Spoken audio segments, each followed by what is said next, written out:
Welcome to the Business Spotlight Series. My name is Marianne Hauser, and I'm the founder and also an executive and business coach at Serendipity Action Coach of Central North Carolina.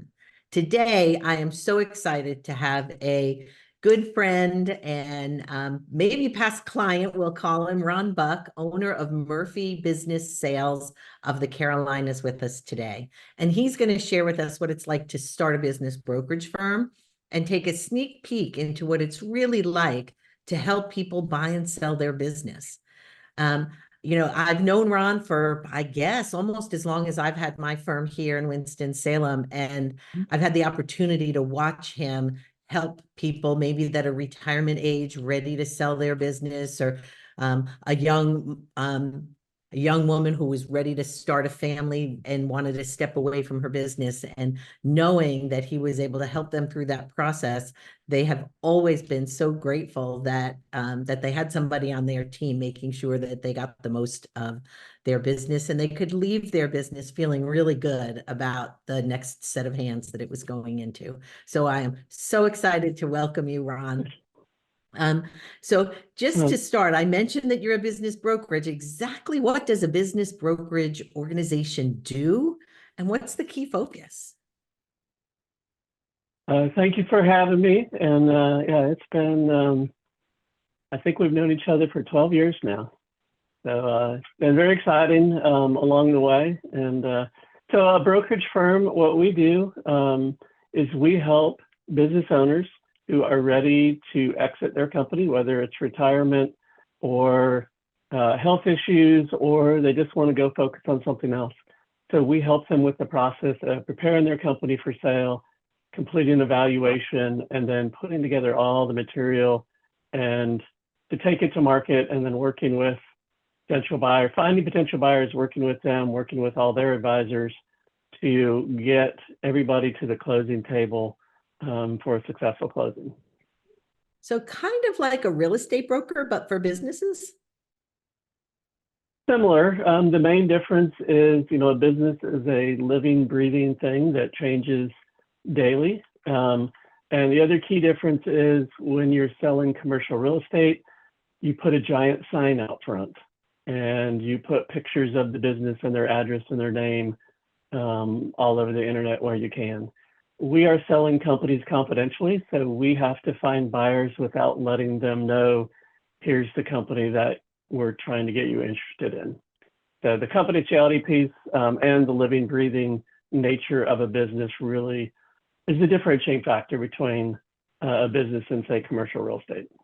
Wow, I never thought of it that way, but really you're right, because a business can change dramatically from even, a 6-month time period. But a house, other than the change in real estate. New financials come in every month.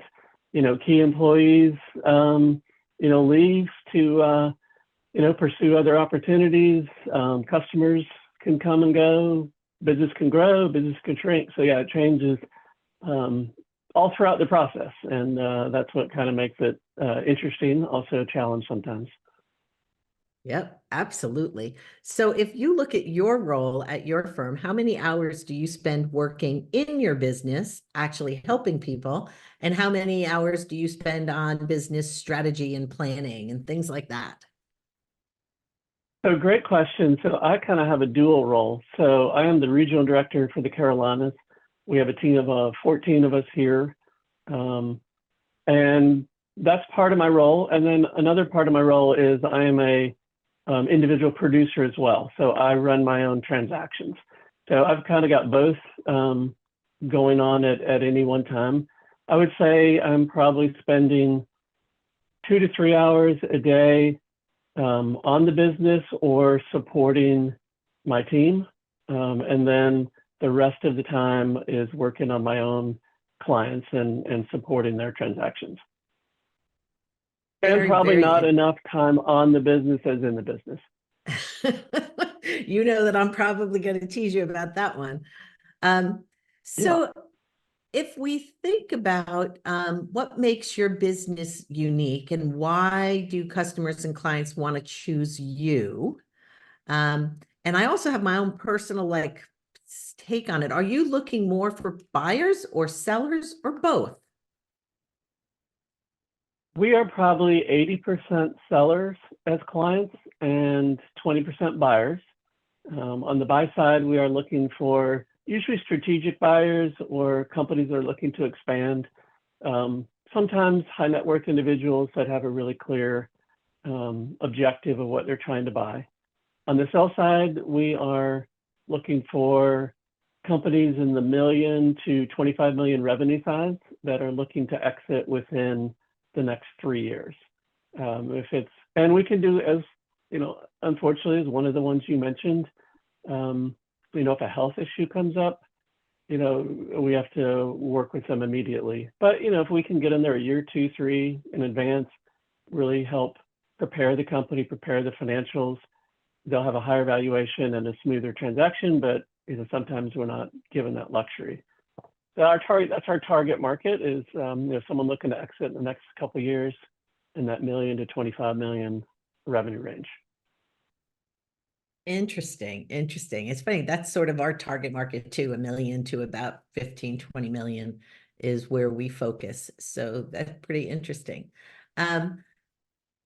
So if we think about, I don't want to really talk about your competitors, but I know that there are websites you can just go to if you're thinking about buying or selling a business. What makes it unique, and why should somebody reach out to you and not start on their own? So those sites, the business for sale websites, there are probably 30 of them. There are a couple large ones that everybody knows. Biz Buy Sell is an example. We actually advertise on all of those, or we post companies for sale in a confidential way. So it's an anonymous posting. They shouldn't be able to tell who the company is based on that posting.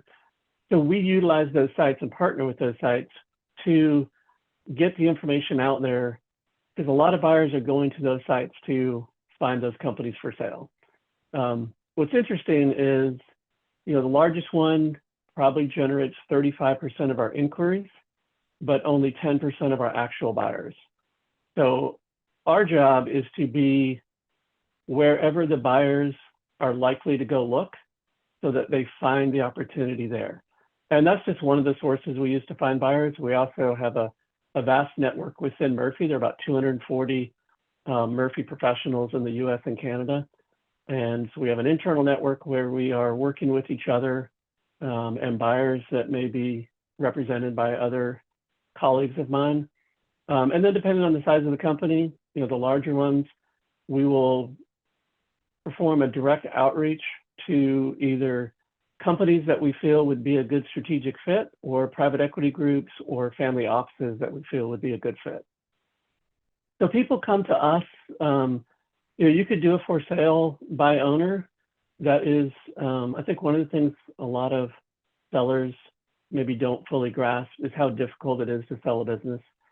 And if you look at the nationwide, industry-wide statistics, about 20 to 30% of the businesses that come for sale actually sell, which to me is a horrifically low percentage, because that is a lot of frustrated sellers.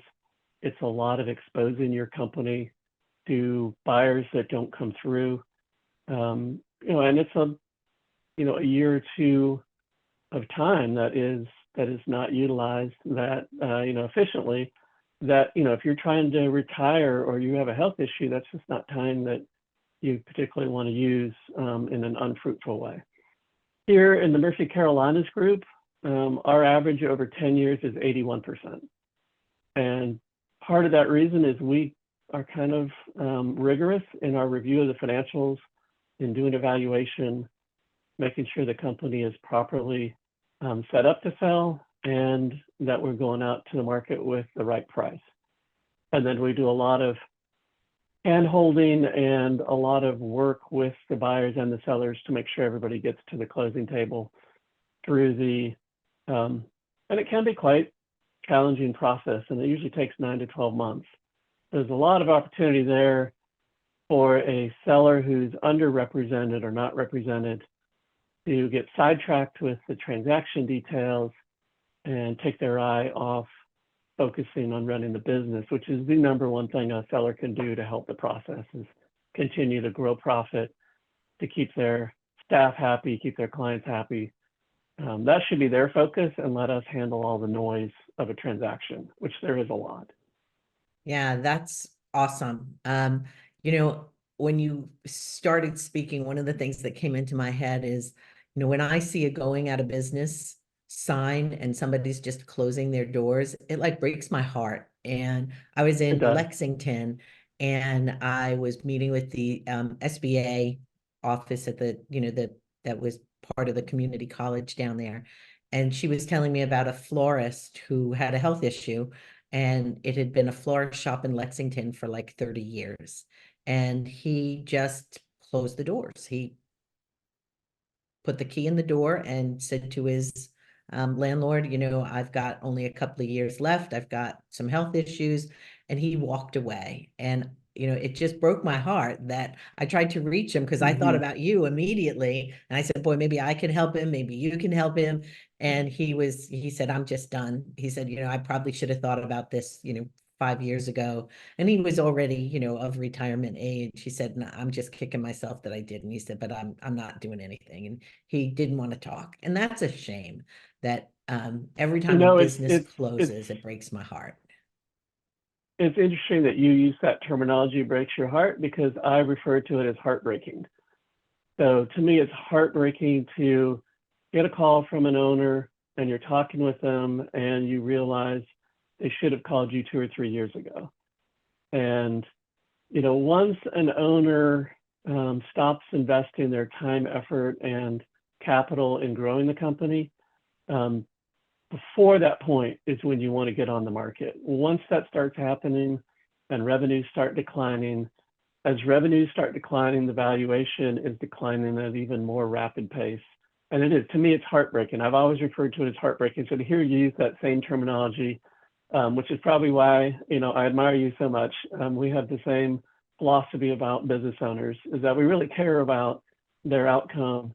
And I find it heartbreaking to hear them and if we had just spoken 2, 3 years ago, or they just like, I didn't realize I could sell my business, because here's what we hear a lot. I didn't realize I could sell my business because all I have is goodwill. I don't have equipment and a building and vehicles.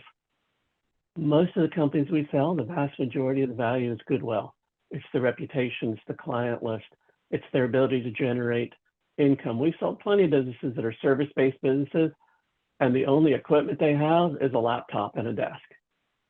So that to me is, it's heartbreaking to hear, I didn't realize I could sell it, or, I put off the process too long because I knew it would be difficult. And you know what, we're here to take that difficult work and let you continue doing the things you love running the business.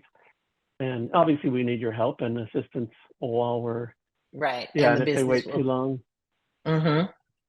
So Okay. my next question is gonna be shifting gears. So as we shift gears right now, Ron, I'd like to just know a little bit more about you. Why did you choose this business, and why did you choose to go into business for yourself and not stay as an employee? That's a great question. So I've been involved in mergers and acquisitions since '94, so 30-year anniversary next month. When I got out of the Navy, I joined Wachovia, the old Wachovia, in their internal merger and acquisition department, doing mergers and acquisitions for the bank itself.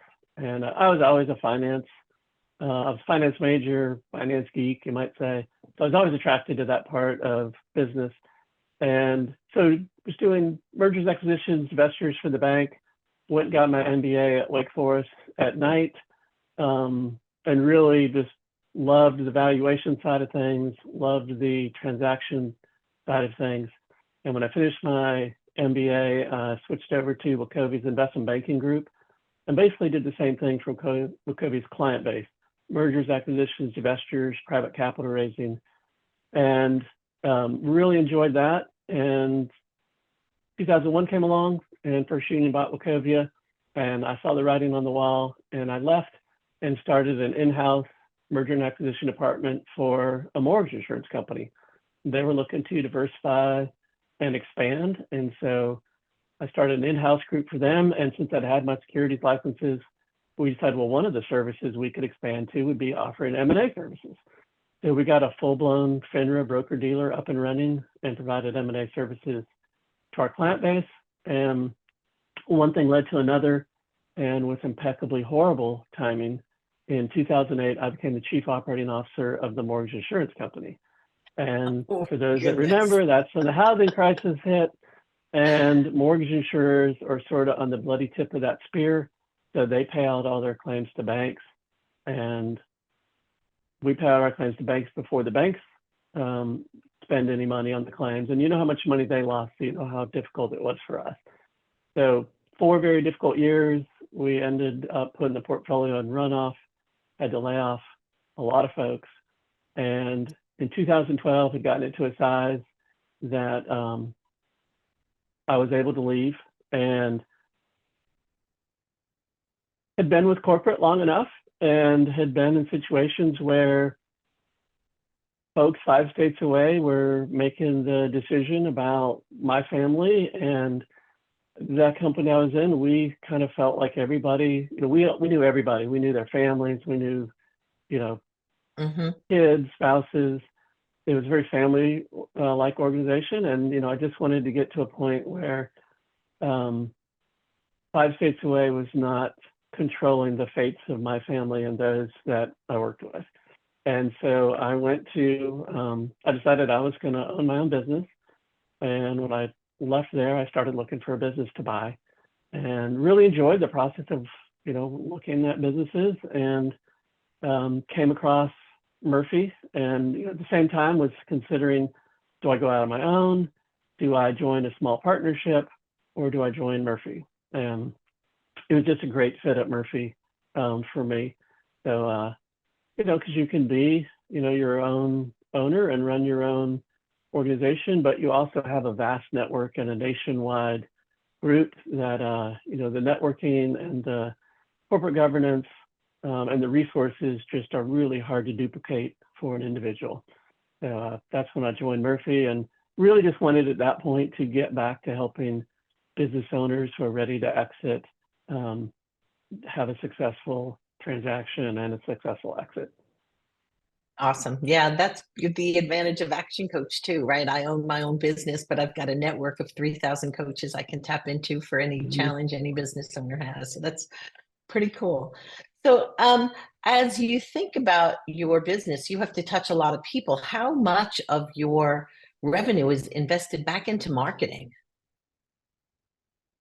Great question. So I'll start with my number one source of clients are referrals.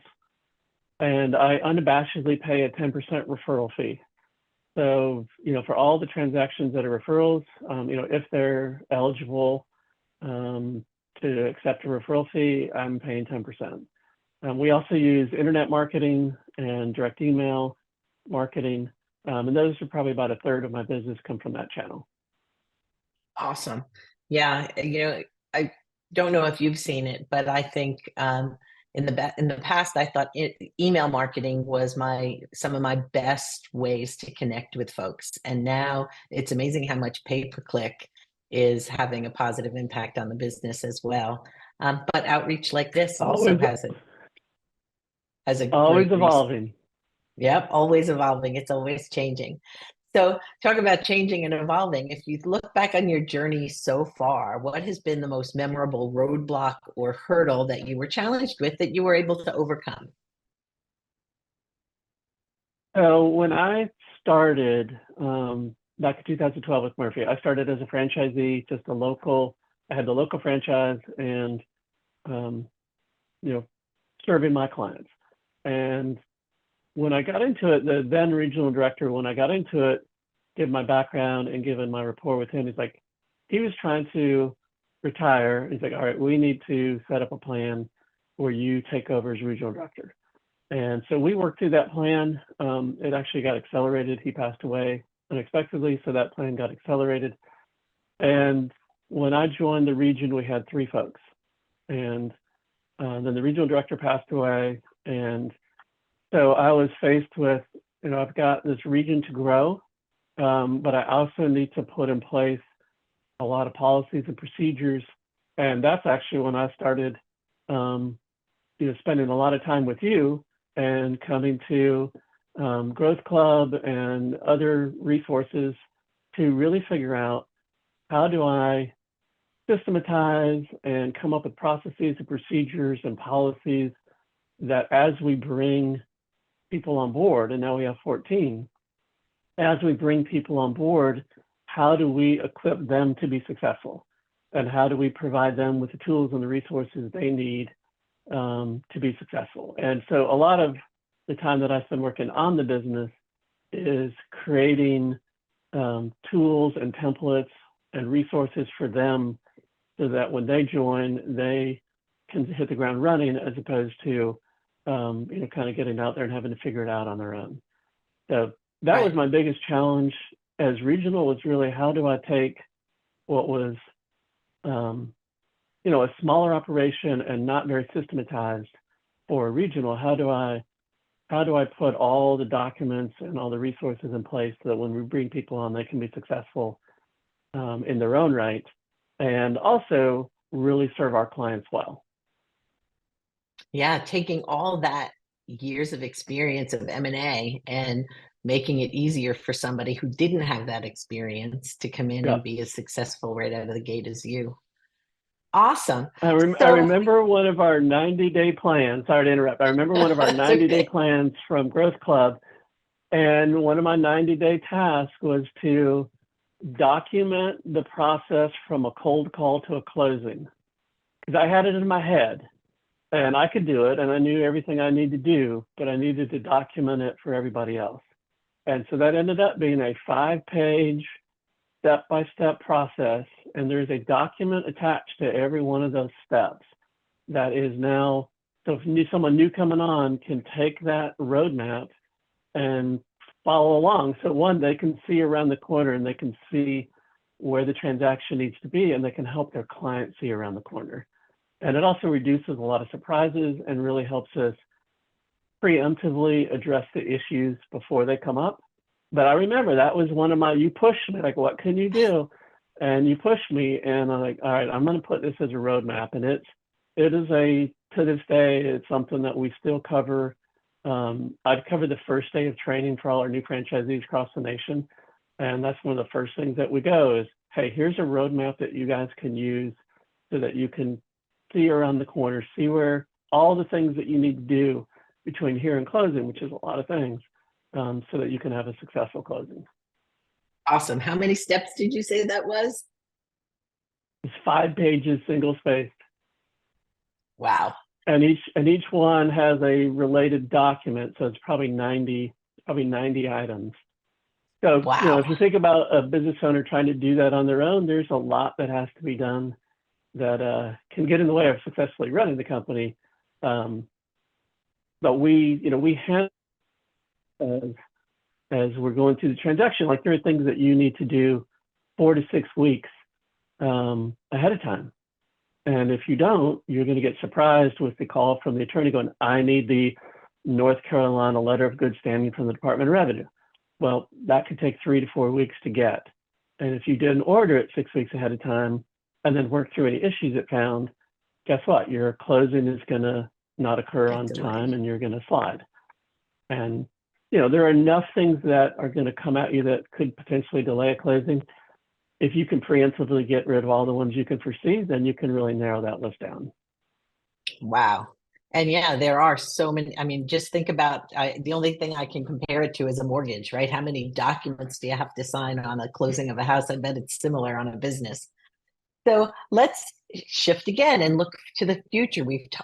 I even want to say, at one point you drew a mind map at our workshop. We had everybody draw a mind map of where you were today and what your desired future would look like.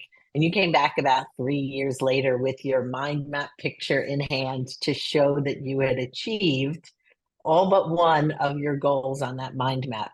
So if I were to ask you to look 3 to 5 years into the future right now, right? At that point, I think you went from 3 to 14 or something like that. If I look at where you are now in the next 3 to 5 years, what's your next big goal? So next 5 years, so we have a lot of folks that are, in their first couple of years, and this is a professional practice. Like many, it takes several years to build. My goal over the next 5 years is to get all the members of my team that want to be at a place where they are one of the top producers in the company.